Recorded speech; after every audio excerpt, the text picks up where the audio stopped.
प्रियांशु, स्वागत है आप सभी का हमारे चैनल पर।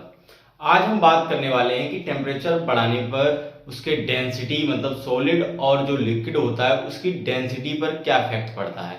मतलब जब हम ताप बढ़ाते हैं किसी वस्तु का तो ठोस और द्रव में उसके ताप का क्या प्रभाव पड़ता है उसके घनत्व पर। इसको हम सॉल्व करके आपको भी दिखाएंगे और क्या होता है वो भी बताने वाले हैं।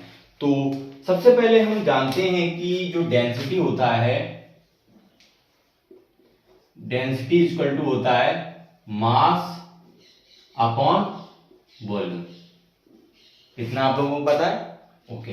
घनत्व बराबर द्रव्यमान बटे आयतन। अब हम जानते हैं कि कोई भी वस्तु आपको दी जाए, कोई भी लिक्विड आपको दिया जाए या सॉलिड दिया जाए, जैसे ही आप क्या करते हैं उसको टेम्परेचर देते हैं मतलब हीट देते हैं तो क्या होती है, वो खौलने लगती है। ठोस होगी तो क्या करेगी, मेल्ट करेगी। द्रव होगा तो उसमें क्या होगा, उबाल आएगा, उबलने लगती है तो क्या होता है, उसका आयतन बढ़ने लगता है।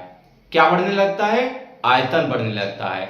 आयतन बढ़ता है लेकिन उसका जो द्रव्यमान है, उसका जो भार है वो अपवर्त मतलब चेंज नहीं होता है। क्यों नहीं चेंज होता है? जैसे आपने क्या करा, उसमें 1 लीटर पानी डाला तो पानी उसमें 5 लीटर थोड़ी ना आ जाता है, ना ही 500 मतलब आधा लीटर रह जाता है, वो 1 लीटर रहता है। बस क्या होता है, जो हीट देते हैं वो क्या होता है, वो वेपराइज होता है मतलब भाप में बदल जाता है। लेकिन उसका द्रव्यमान अगर नेट निकालें तो वो अपवर्तित रहता है, मतलब ये मास चेंज नहीं होता है।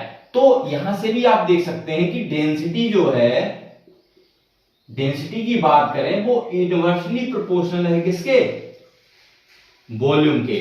तो हम कह सकते हैं कि टेम्परेचर क्या करेगा, अगर टेम्परेचर बढ़ेगा तो क्या होता है, वॉल्यूम बढ़ेगा। वॉल्यूम बढ़ेगा तो डेंसिटी क्या होगी, घटेगी। क्यों? क्योंकि ये इनवर्सली प्रोपोर्शनल है।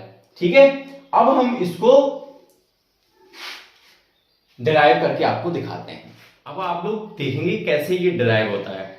ठीक है, तो मानते हैं कोई भी सॉलिड या लिक्विड है, ठीक है, उसका 0 डिग्री सेंटीग्रेड मतलब 0 डिग्री सेंटीग्रेड पर, 0 डिग्री सेंटीग्रेड पर उसका जो वॉल्यूम है वो मान लिया है वी नॉट, वीओ है, वी नॉट है। उसका जो बोलेंगे डेंसिटी, डेंसिटी को मान लेते हैं डी नॉट है, और मास सपोज मान लेते हैं एम है। अगर टेम्परेचर टी डिग्री सेंटीग्रेड पे बात करते हैं तो उसका वॉल्यूम वी टी है, डेंसिटी डी टी है और मास एम है। हमने अभी बोला था कि मास जो होगा वो चेंज नहीं होगा।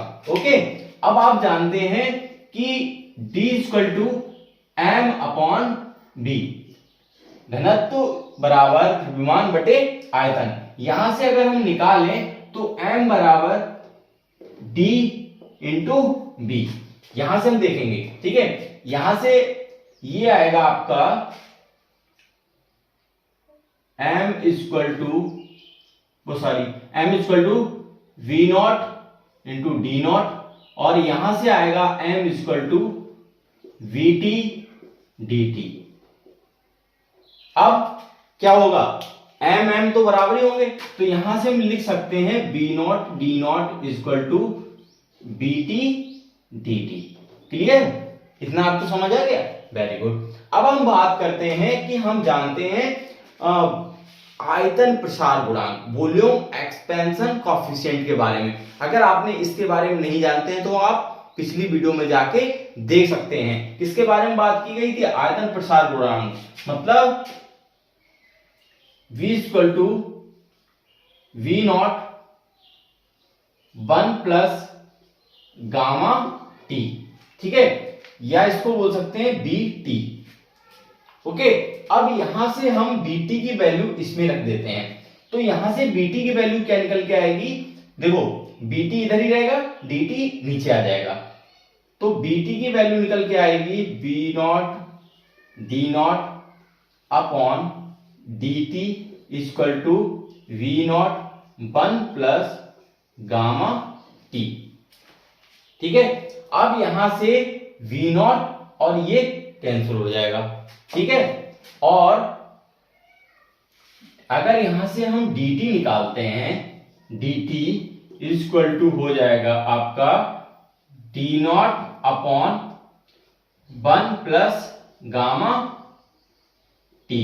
ठीक है, अब देखो 1 प्लस गामा टी को ऊपर ले जाएंगे तो हो जाएगा d naught 1 plus gamma T की पावर -1, नीचे +1 होगा, ऊपर जाता है -1 हो जाता है। अब देखना ये आता है, आपने पढ़ा होगा बाइनोमियल एक्सपेंशन, द्विपद प्रमेय। बाइनोमियल थ्योरम में भी आपने पढ़ा होगा कि अगर -1 होता है तो यहां से हम कह सकते हैं ये हो जाएगा dt equal to d naught 1 minus gamma T. यहां से हम देख सकते हैं कि टेम्परेचर अगर हमने बढ़ाया तो क्या हो जाएगा, जो डेंसिटी है वो क्या हो जाएगी, कम हो जाती है। So we can say if be increase in temperature so density will decrease. मतलब अगर हम ताप को बढ़ाते हैं तो क्या हो जाएगी, डेंसिटी कम हो जाएगी, घनत्व तो कम हो जाएगा। तो ये यहां से आप देख सकते हैं, क्योंकि अगर हम dt का t को मतलब टेम्परेचर को बढ़ाएंगे तो ये 1 माइनस है, यहां से क्या हो जाएगा, ये और घटता जाएगा, dt का मान और घटता जाएगा। तो ये हो गया आपका डेरिवेशन। इस तरीके से भी आप समझ सकते हैं। तो आपको वीडियो कैसा लगा कमेंट सेक्शन में कमेंट कर सकते हैं और अपने फ्रेंड्स के पास भी इसे जरूर शेयर करें। Thank you so much.